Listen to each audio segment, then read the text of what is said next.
नागपुरात धक्कादायक घटना। 8वीची मुलगी, 7वीचा मुलगा, डॉक्टरही धक्क्यात, पालकांनो सावधान। आजची घटना तुमचा श्वास रोखून धरायला लावेल।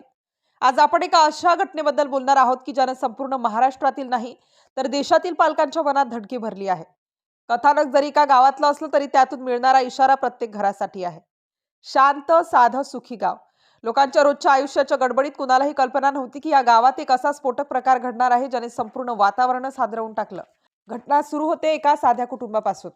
मोलमजुरीवर पोट चालवणारे आई वडील, त्यांची 8वीत शिकणारी मुलगी रिया, बदललेलं नाव, शांत अभ्यासू आदर्श मुलगी, कधीच घरच्यांना त्रास नाही।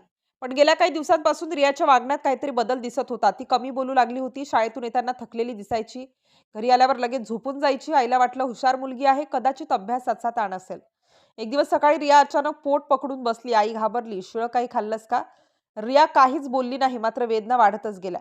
दिवसागणिक हा त्रास वाढू लागला। आई वडील रोज मजुरीवरून दमून घरी यायचे। मुलीच्या पोटदुखीकडे त्यांनी साधी पोटाची समस्या म्हणून दुर्लक्ष केलं। कुठल्याही पालकांनी अशा वेळी जसा विचार करावा तसाच तेही विचार करत होते।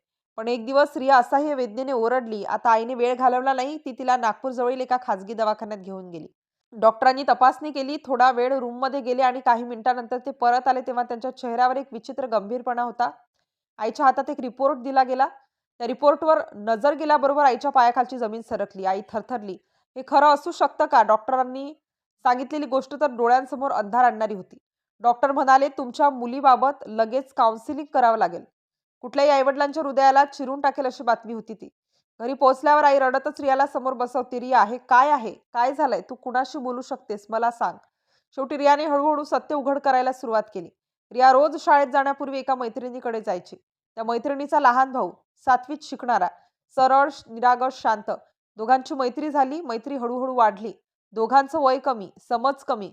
घरात मोठं कोणी नसताना ते दोघे एकटेच राहू लागले। पण त्यांच्याकडून घेतलेले निर्णय त्यांच्या क्षमतेपलीकडचे होते। रिया आईला सत्य सांगताना रडत होती। आई पाण्याखाली कोसळत होती। ती काही बोलू शकत नव्हती। दुसऱ्या दिवशी मुलाला बोलावण्यात आलं। आईवडिलांसमोर तोही उभा राहिला। त्यानेही म्हटलं, आम्ही दोघं मोठं झाल्यावर लग्न करणार आहोत। पालकांना विश्वास बसत नव्हता। अजाणपणाने घेतलेल्या निर्णयाने दोन्ही कुटुंबावर वादळ कोसळलं होतं। दोन्ही घरात रडारड, नातेवाईक येताना गावात कुजबूज आणि शेवटी तक्रार नोंदवली गेली। या प्रकरणावरून एक मोठा स्पष्ट प्रश्न पुन्हा एकदा पुढे आला की आपल्या मुलांना आपण किती ओळखतो? त्यांचं मन, त्यांचे बदल, त्यांची दुनिया आपण खरंच पाहतो का? काळजी कुठपर्यंत घेतो? हा प्रकार महाराष्ट्रात आहे की बाहेर राज्यात हे अजून स्पष्ट नाही।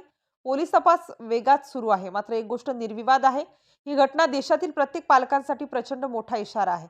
आपण मुलांना मोबाईल, शाळा, स्वातंत्र्य देतो, पण संवाद देतो का? त्यांच्या मनात काय चाललंय आपण विचारतो का? तो कुठे जातात, कुणासोबत वेळ घालवतात, काय शिकत आहेत आपण लक्ष देतो का?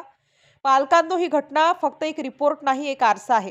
आईवडिलांनी वेळेत पाहिले नाही तर मुलांच्या आयुष्यात किती मोठा भुजाल येऊ शकतो याचं जगजिवंत उदाहरण आहे ही घटना।